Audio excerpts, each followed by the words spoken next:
So we're delighted to have no stranger to you, Angie Barker Jackson, the Reverend Dr. Angie Barker Jackson, I might add.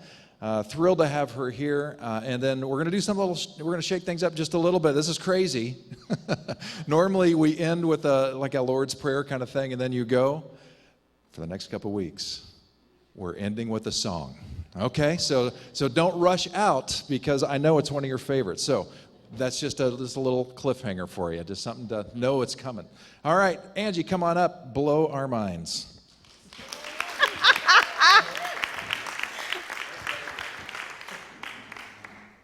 Y'all are nuts. You are in control. That is terrifying. Pete just said I was in control. That's why I was responding to. I'm actually feeling kind of out of sorts today, so Jenny, I appreciate your authenticity this morning. So I traveled for work this week, which is fabulous. It also meant that a lot of my preparation for this morning was done on the road, not so fabulous, and it meant that I didn't have access to a printer to print my notes, so they could be very discreet up here. As you can see, very discreet. So I thought I was really smart yesterday. I was traveling. I had a layover in Salt Lake City, and I went to the Delta Sky Club and realized I could be fancy like the business travelers that travel all the time, and I'd just print my notes there in the business center. And I figured out how to do it, and it worked, and I went to the printer and got my notes and was feeling very accomplished and smart that I'd managed to get that to work, and saw there was a light flashing on the printer, but I thought, well, the next person will deal with that, right? The light that was flashing said it was out of paper, and I was like, well, no worries, the next person can tell somebody and they'll fill it with paper.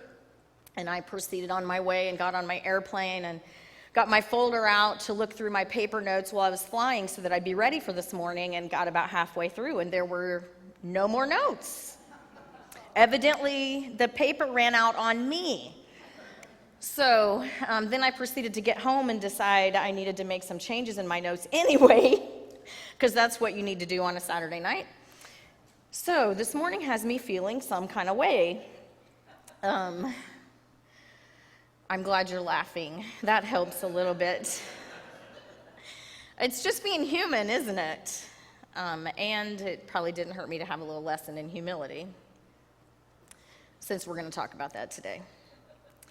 The resources that I'm going to draw on for today and the next couple of weeks are on this slide for those of you that like to know things. We're going to spend a fair amount of time in Romans chapter 12, primarily the first 8 verses, but definitely the third week we'll explore beyond those 8 verses. Until then, I can't tell you. Today we'll stay in the first 8. We're also going to spend some time in an old folk tale, Stone Soup. Some of you are smiling, so that tells me that you are familiar with that tale. You may have looked it up from the Wikipedia link that Pete sent in his email this week. And if you did, you saw that this is a tale that exists in a myriad of different cultures. And it has different names, etc. But we're going to use this particular version today.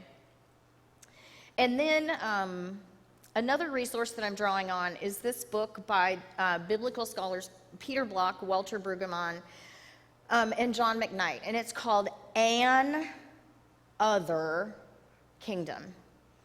And it is a book about kind of rejecting the contractual and market-driven systems of the world and embracing something countercultural, neighborliness of all things.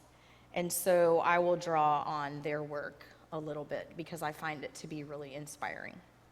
So those are the things we're going to use. Let's get into it. We're going to start with Scripture. I'll be using the Common English Bible, and then if you see any italicized words, it's because I took license. So, beloved siblings, Because of God's mercies, I encourage you to present your bodies as a living sacrifice that is holy and pleasing to God. This is your appropriate priestly service. Don't be conformed to the patterns of this world, but be transformed by the renewing of your minds, so that you can figure out what God's will is, what is good and pleasing and mature. We call that shalom. Because of the grace that God gave me, I can say to each one of you, don't think of yourself more highly than you ought to think. Instead, be reasonable, since God has measured out a portion of faith to each one of you. We have many parts in one body, but the parts don't all have the same function. In the same way, though there are many of us, we are one body in Jesus the Christ, and individually we belong to each other.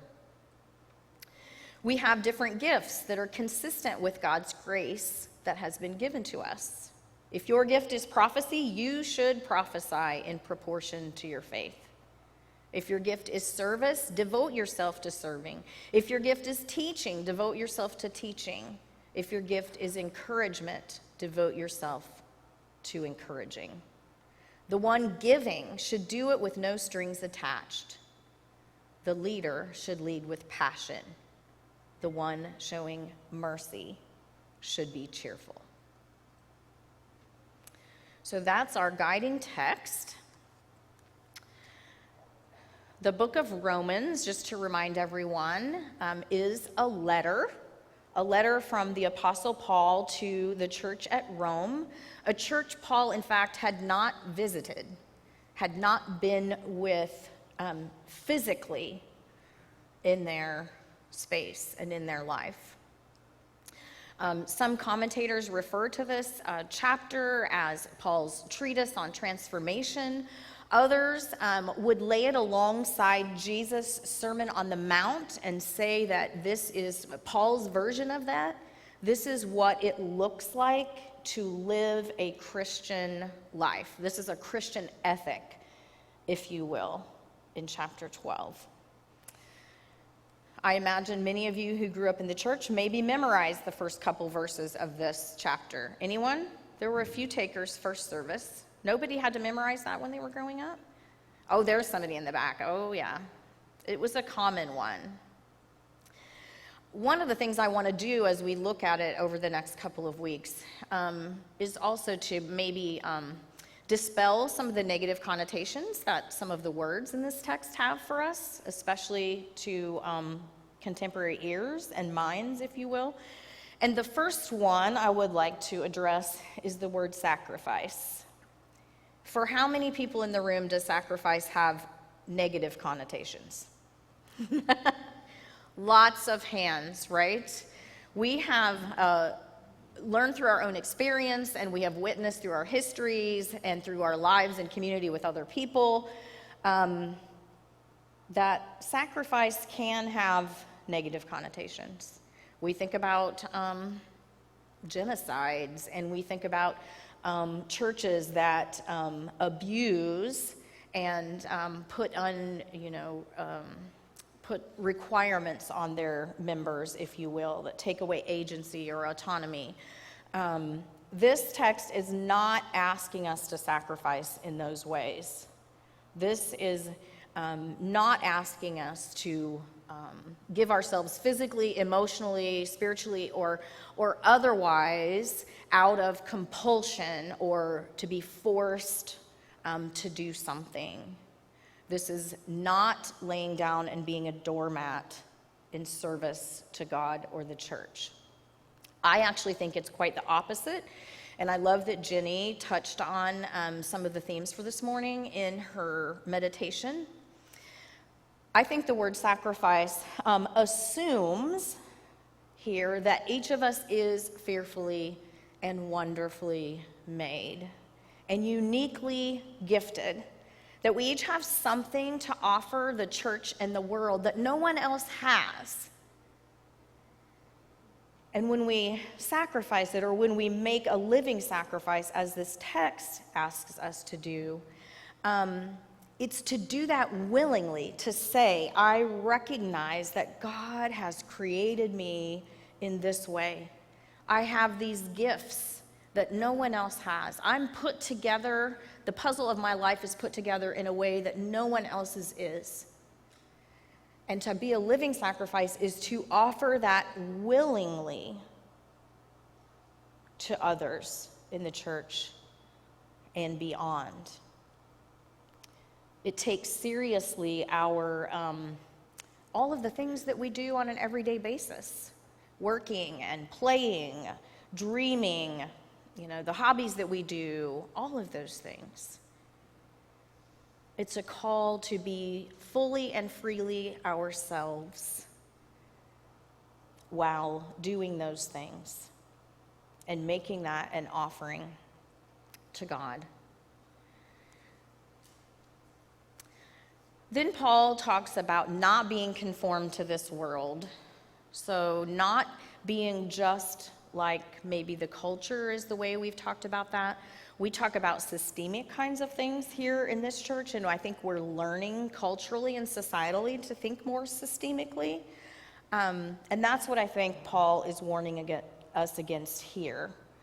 And that is that we have this unique aliveness, each of us, and we're not called to use that in service of oppressive or marginalizing systems, but instead to live counterculturally, to dismantle systems of oppression and marginalization, and to do that through our unique giftedness, willingly, freely, and fully, to build these communities of shalom that we talk about.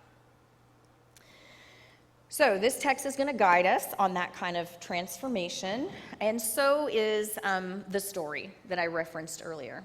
This story captivated me as a child, and it continues to captivate me, even though there are probably problematic parts of it. I'm going to choose not to focus on those, but to really think about the story as a whole and how it might inspire us in this season. So, stone soup. And I'm going to use the French version of the folktale because the names are fun. And I can't pronounce all those Eastern European names in the other versions. So we'll use the French version today. And the French version says that 3 soldiers were coming home from the wars. No matter what time in history we live in, we can understand that statement. Soldiers coming home from the wars. So they were tired, they were hungry, and in fact, in their journey, they hadn't eaten for a couple of days. And they were talking amongst themselves about how good it would be to get something to eat and how good it would be to have a bed to sleep in. And yet they realized that it was impossible because there was no food in sight or shelter in sight. And so they trudged on, marched up the road, when they saw a village in the distance. And so they began to talk to themselves. Maybe there will be food there. Maybe there will be beds there. Who knows? Let's see. And so they proceed toward that village, but the villagers can see them in the distance. And this is a village that is inhabited by people who fear strangers, who are afraid of the other. And when they see and hear that there are soldiers coming down the road, they begin to talk amongst themselves about how to respond when they arrive. Here come 3 soldiers, they say. Soldiers are always hungry, you know how they are. But we don't have very much, even for ourselves. And so they hurried to their homes to hide their food stores. They pushed their sacks of barley under the hay in the lofts. They lowered their buckets of milk down into the wells. They spread old quilts over their carrot bins. They put their cabbages and potatoes under the bed, and they hung their meat down in the root cellar. They hid everything they had to eat, and then they just waited. And the soldiers arrived in the town and stopped at the first house. And at the first house, "Good evening," they said. "Do you have any food to spare?" And the couple at the first house said, "We have had no food ourselves for 3 days. Anything else?" They made a sad face and just said, "It's been a poor harvest." And so the soldiers went on their way. They went to the next house where they asked the same question. "Can you spare a bit of food? And do you have a corner where we might rest tonight?" And this couple said, "Oh no, we gave all of our food to the soldiers that came before you arrived, and our beds are full. Sorry." And they went to the next house, and the answer was the same. It had been a poor harvest. They must keep their grain for seed. And it went this way throughout the village, over and over again. No one had any food to give away, and they all had great reasons, right? They'd used their grain for feed. They had a sick family member. All of them had way too many mouths to feed. They couldn't feed anyone else. And so the villagers just stood around and tried to look as hungry and desperate as possible so that they would go away, right? But the soldiers didn't go away. Instead, they huddled and talked together and called out to the people, "Good people, come here." And so the peasants drew near and say, "We are hungry soldiers in a strange land. We've asked you for food, and we understand you have none. So we'll just have to make stone soup." And the villagers,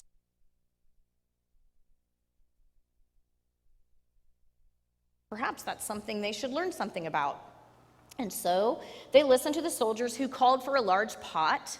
And somebody went and got the largest pot in the village and brought it. And the soldiers said, "Well, it's not any too large, but I guess it'll have to do if that's all you've got." And so they called for water, and they brought gallons and gallons and buckets of water to fill the pot. And they built a fire in the middle of the village and put the pot on the top. And then they asked for 3 smooth stones, which were readily available, on the path and around the village. So that was easy. They found the stones, and the villagers watched as the soldiers dropped the stones into the pot. And then the soldiers began to stir the water and the stones. They said to themselves as they were stirring, a good soup must have salt and pepper. And the children heard that, and the children ran off to get the salt and pepper and brought it back. And the soldiers continued to stir now the water, the stones, the seasoning, and said to each other while they were stirring, "Stones like these generally make good soup, but it always turns out better if there are carrots." And what do you know? Francois ran off and came back with a bunch of carrots. So they sliced the carrots and continued to stir now the water, the soup, the carrots, and the seasoning, and said to each other, "A good stone soup really should have cabbage, but it's no use asking for what you haven't got." Well, what do you know? Marie hurried home and crawled under the bed and pulled out a big head of cabbage that she brought back to the center of the village, where they sliced it and put in the pot. And while they were doing that, they said to each other, "If only there were beef or a cup of milk." And one ran to fetch them. And so now they have their soup with carrots and cabbage and beef and milk, and someone got potatoes, and they discovered that they had begun to make a rich man's soup, all from just a few stones. Seemed a little like magic, if you will. And the soldiers continued to stir and said again to themselves, "If only we had a little barley and a little of this and a little of that, then the soup would be fit for the king himself. After all, this is actually the soup that he asked for the last time we ate with him. But no use asking for what you haven't got." And at that time, the peasants looked at each other and were stunned that these soldiers had eaten with the king. Well, it wasn't enough then to just have a rich man's soup, but to make a soup that was fit for a king. And so they went and got the other things that they had. And finally, after the day, the soup was ready, and the soldiers were ready to serve. Everyone gets a taste, they said, but first we have to set the table. You can't have a feast without setting the table. So the peasants brought tables into the square, and they set torches like we have candles, and then they looked at each other and said, wow, to have soup, we also need bread, and we should have a roast, and we should have cider. And soon an entire banquet was spread right there in the middle of the village, and everyone sat down to eat. Never had they had such a feast. And fancy, it came from just 3 stones. So they ate and drank, and they ate and drank, and they ate and drank some more, and they played music, and they danced, and they sang, and finally they were tired. And the soldiers asked for a corner of a loft where they could sleep for the night. And the villagers couldn't believe it. We could never let 3 such wise and splendid gentlemen sleep in our lofts. You must have the best beds. And so the first one slept at the priest's house, the second at the banker's, and the third at the mayor's. In the morning, they gathered in the square again to give them a good send-off. Thank you, they said, for what you have taught us. We shall never go hungry now that we know how to make soup from stones. Isn't that beautiful? I love that story, and it's so simple and yet so profound. We'll return to it in a minute. But first, the guiding verse for today, because we're talking about humility, is verse 3, the first part of verse 3 of the text that I read this morning. Because of the grace that God gave me, I can say to each one of you, don't think of yourself more highly than you ought to think. So right after Paul invites the Romans to respond to God's mercy by offering themselves as living sacrifices, offering their whole lives to God, and to be transformed by a new way of thinking, he, in his very next breath, or the next stroke of his pen, instructs that church not to think of themselves more highly than they ought. Before this Roman church, this little community could be transformed in their way of thinking, some things would have to change about them. They would have to adopt some new attitudes. And he started here with humility, with an appropriate view of the self. And I love how Jenny defined that in the meditation today, because humility is having an appropriate view of the self. It doesn't denigrate the self or seek to eradicate the self. Instead, it asks us to bring our fully aliveness, all of our giftedness, and to bring it voluntarily. So I love how she tied that to today. C.S. Lewis, this quote, I don't know if you've heard it before. I've heard it for decades and have always loved it. Humility is not thinking less of yourself, but it's thinking of yourself less. So again, that goes with the way Jenny encouraged us to think about humility in the meditation today. It looks like from the text that God's will, this shalom that we talk about, this well-being, the mature will of God, can't come to be unless humans like you and me are transformed in our thinking.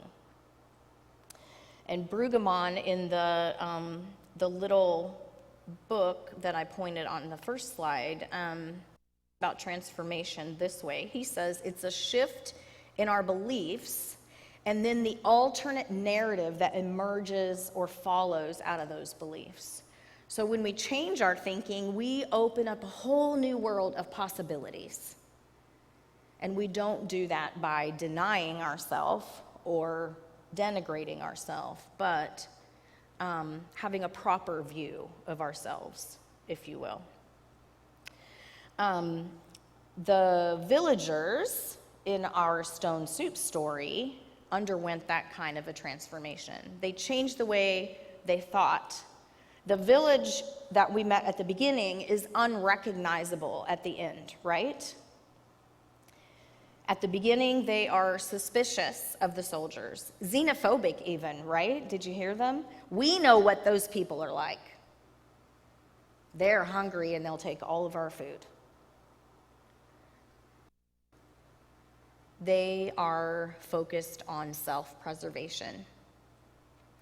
And that leads them to hide all of their food stores and to be unwilling to share. In their case, they have perhaps thought of themselves more highly than they ought.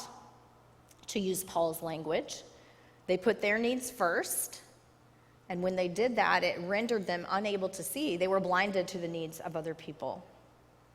So it left them fearful instead of welcoming.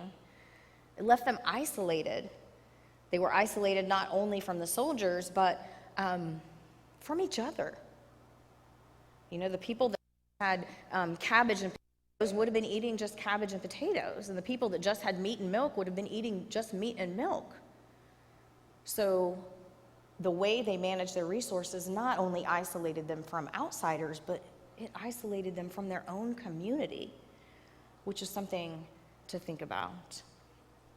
It's only when they begin to humbly offer the ingredients to the soup that they begin to change the way they think about each other and about the foreigners in their midst. So I love that humility is all about having a proper view of one's own status. It recognizes that each of us is no more important or more deserving than the other. And when we have that proper view, we open ourselves to the transformation that God has for us, like the villagers did. It's really a mystery. I mean, we know that it wasn't the stones, right? We know when we read that, and we can smile as we think about it. But for the villagers, it was mysterious and almost magical. And God's work in the world is often like that, mysterious. It doesn't make sense. The villagers, they were enriched and enlarged by giving themselves away, which seems to not make any sense, right?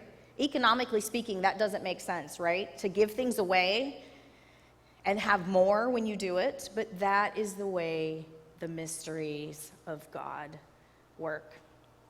Brueggemann, in the little book that I mentioned earlier, talks a lot about mystery in one of the chapters, and I'm really inspired by that. So here's one quote for him, and then it just wasn't enough, so I'll share a little bit more. Walter Brueggemann, he's an Old Testament scholar.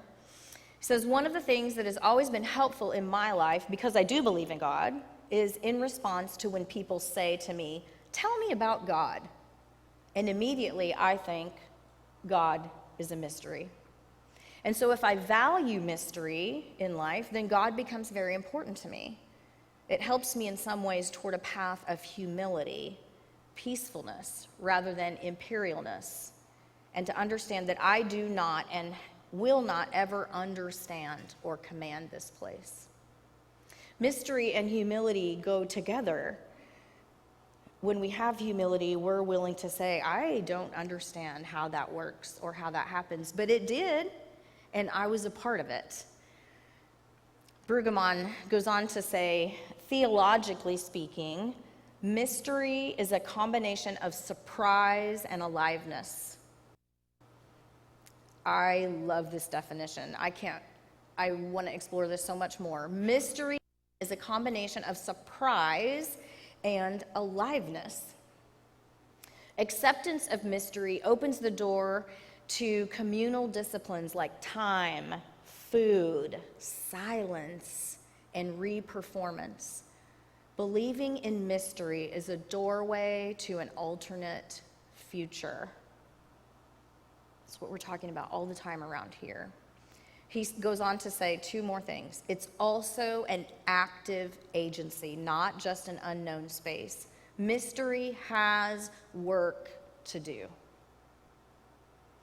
The mystery in the story, the work it had to do was to transform that village, to change their thinking, also to feed them and to feed the strangers in their midst.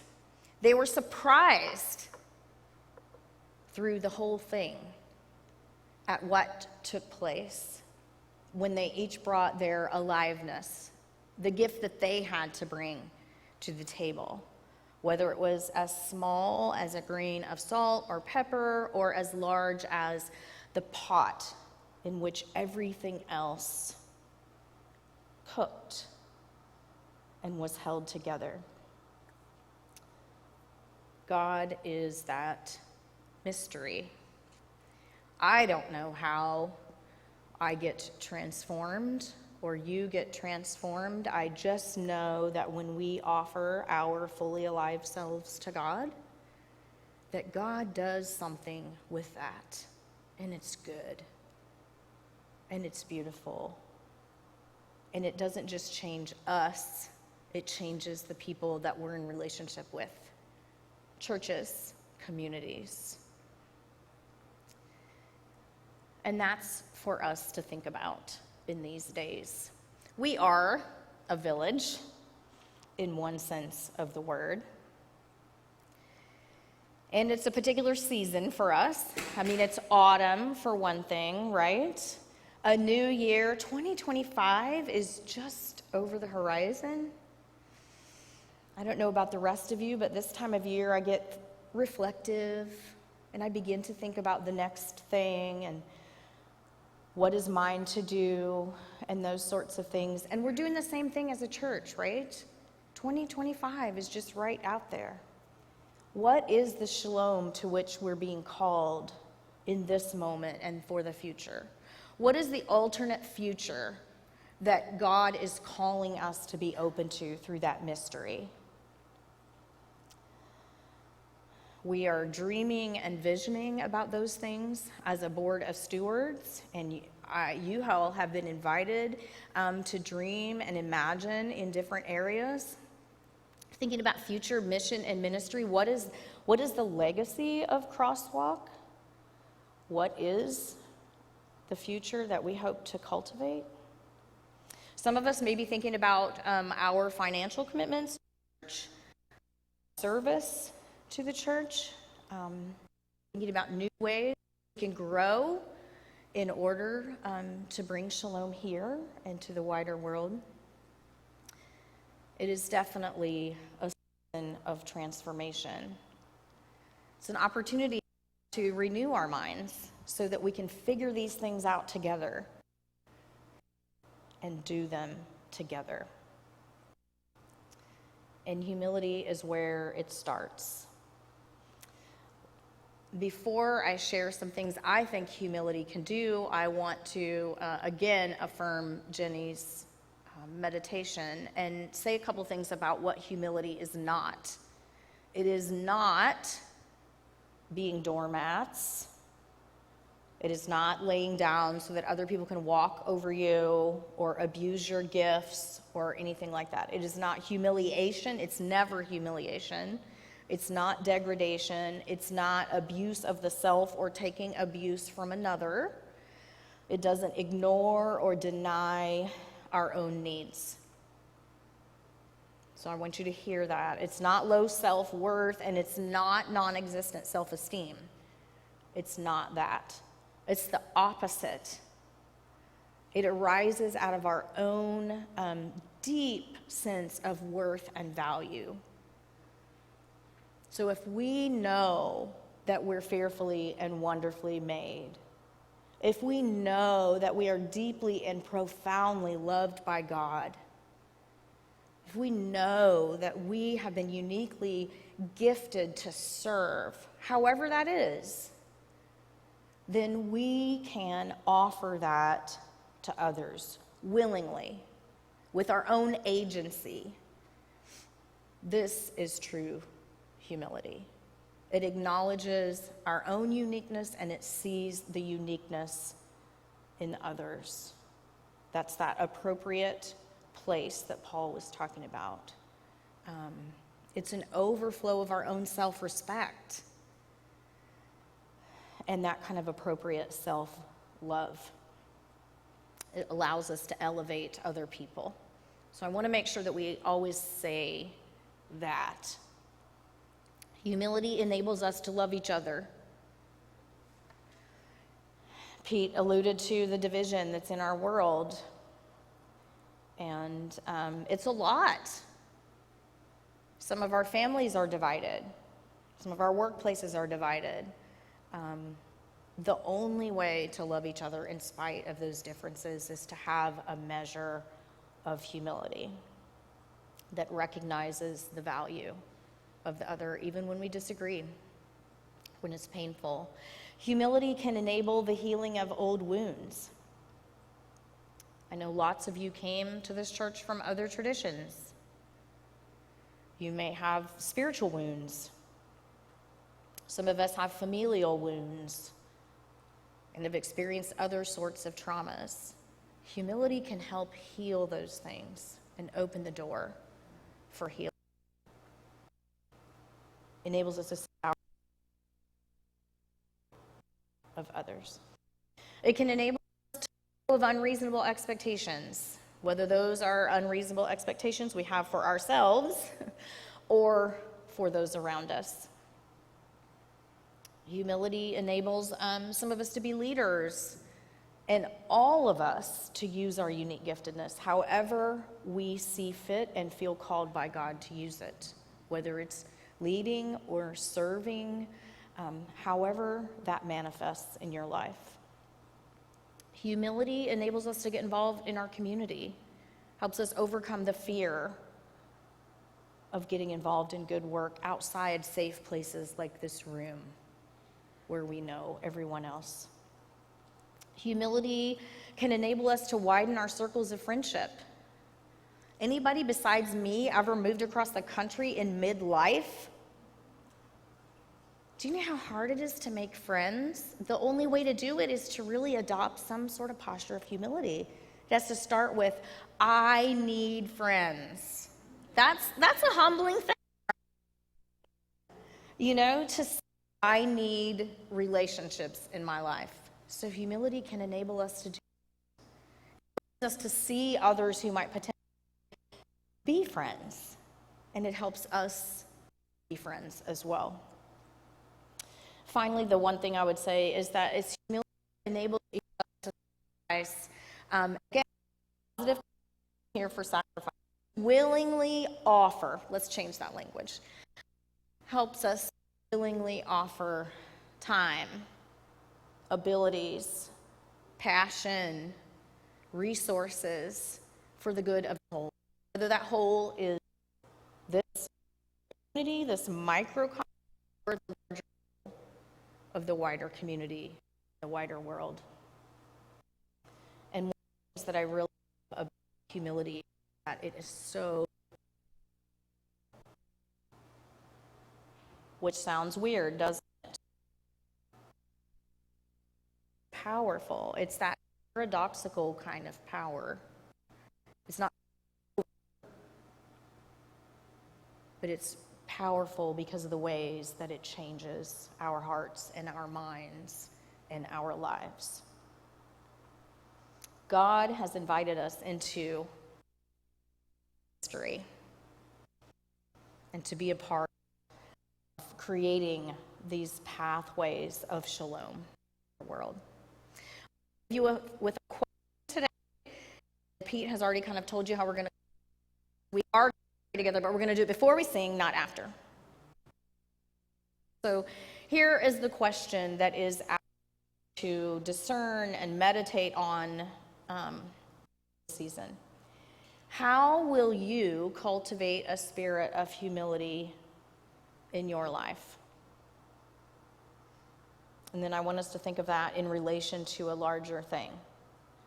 How can we each cultivate a spirit of humility in our lives so that Crosswalk is increasingly transformed and able to be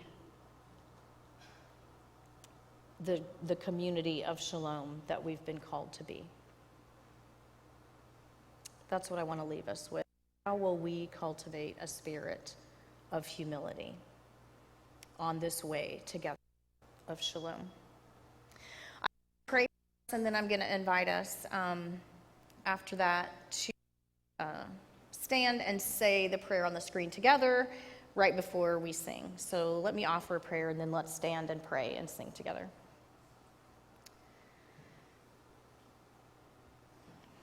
God of mystery and wonder, God of invitation, we are blown away that you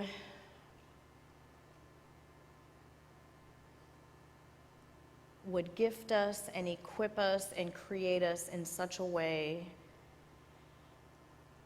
that we have something to offer the world. It's really amazing to think about actually how uniquely each one of us is put together. So we acknowledge that. We're grateful for that. And we ask that you just keep transforming us into the likeness of Jesus, that you keep showing us the way of Shalom, and that you might open us and allow us to be humble enough to receive it and willing to take this adventure together with you. We are so grateful. And that's why we stand together now to pray as one and to sing about your goodness. So I invite you to stand. And then after we pray, Pete, I think, is going to lead us in our song. Sustaining Spirit, visit your people and pour out your humble strength and courage upon us, that we may hurry to make you welcome, not only in our concern for others, but by serving them generously and faithfully in your name. Amen.